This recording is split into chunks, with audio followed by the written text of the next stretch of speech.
It's 6:47 in the evening. Dinner is half made. There's a pot doing something it shouldn't, and your 3-year-old is melting down on the kitchen floor because you cut the toast wrong. Not the wrong flavor, the wrong shape. You cut triangles, and apparently today was a squares day. You feel that heat climb up the back of your neck. And right there, you have a choice you probably don't even realize you're making. There's a tiny habit. It takes about 8 seconds that quietly shapes how your child learns to handle stress for years. It costs nothing. It's not a course or an app. And most parents do the opposite without noticing. Not because they're bad parents, but because nobody told them it mattered. So let's talk about those 8 seconds. What's happening in your child's brain during them, and how to do it on the days you have nothing left. Here's the thing about a meltdown. To us, it looks like the problem. We want it to stop, so our energy goes into ending the behavior. Distract, fix, bribe, or, when we're worn down, snap. But to your child, the meltdown isn't the problem, it's the signal. A small person with a brain still under construction has hit a wall they don't have the tools to climb. The toast isn't about the toast. The toast is the last straw on top of tired, overstimulated, and out of words. And in that moment, what they're scanning for, faster than they could ever tell you, is one question. Am I alone in this, or is someone with me? That's the 8 seconds. The gap between your child's distress and your response. What you put into that gap teaches them something much bigger than how to eat toast. Let me show you what's going on under the hood, because this changed how I think about it.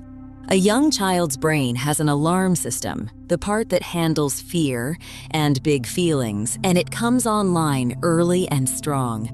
What hasn't developed yet is the upstairs part. The bit that reasons, waits, and calms things back down. That part is years from finished. So when your toddler is on the floor, it isn't that they won't calm down. It's closer to the truth to say they can't. Not alone, not yet. Here's where the 8 seconds matter. Young children borrow regulation from us before they can do it themselves. When a calm adult stays close, lowers their voice, and stays steady, the child's nervous system tunes itself to the adult's. Researchers call this co-regulation, and it's not a soft, fuzzy idea. It's the actual mechanism by which kids slowly build the ability to self-soothe. They do it with us, thousands of times, until one day they can do it without us. Now, the honest part. There's no stopwatch study that says 8 seconds exactly, or it doesn't work. I use 8 seconds as a handle, a way to remember to pause before you react. What the research does point to consistently is that a child's repeated experience of, when I fall apart, a calm person comes, builds a steadier stress response and better emotional control later. And here's where I want to push back on something. Most of us were quietly taught that responding to a meltdown is giving in, that comforting a crying child rewards the crying, so you'll get more of it. But comforting a feeling and holding a limit are two different things, and we blur them. You can keep the boundary. The toast stays triangles. We are not making new toast while being warm about the feeling. You really wanted squares. That's so disappointing. I'm right here. The limit holds. The child is not alone. Both can be true in the same 8 seconds. And when they are, you're not raising a kid who falls apart more.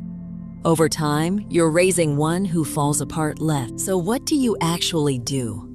I'll keep it simple, because if it's complicated, you won't do it at 6:47 on a Tuesday. First, before you do anything to them, do one thing for you. Take a single breath that's slower than you feel. Your child is going to borrow your nervous system, so the most useful thing in the room is a slightly calmer you. Not perfectly calm, slightly. Second, get low. A large person standing over a small, overwhelmed person reads as threat, even when you mean love. Getting low changes the whole signal. Third, name the feeling, not the behavior. Not stop crying. You're so upset right now. You're not agreeing the toast is a tragedy. You're telling them their inside experience makes sense. That's what calms the alarm. Fourth, stay. You don't have to fix it. You just have to be the calm thing that stays in the room until the storm passes. On those days, the goal is not to be the serene parent from a brochure. It's just to not make it worse. Get low, say one warm sentence. Stay quiet, that's a win. And if you do snap, the 8 seconds aren't gone forever. Coming back 5 minutes later with, "I got frustrated, that wasn't about you, I'm here," is its own powerful lesson. It teaches them that people repair. That might be the most useful thing they ever learn from you. So the 8 seconds isn't really about toast. And it isn't really about meltdowns. It's a quiet message you get to send over and over across childhood. Big feelings aren't dangerous, and you don't have to face them alone. You're not spoiling them by going to them. You're wiring them, one ordinary evening at a time, to handle being human. If this reframed even one moment of your day, send it to one tired parent who needs to hear they're doing better than they think. And if you want more small ideas about what's really going on inside our kids, you know where the subscribe button is. Be gentle with them. Be gentle with yourself. I'll see you in the next one.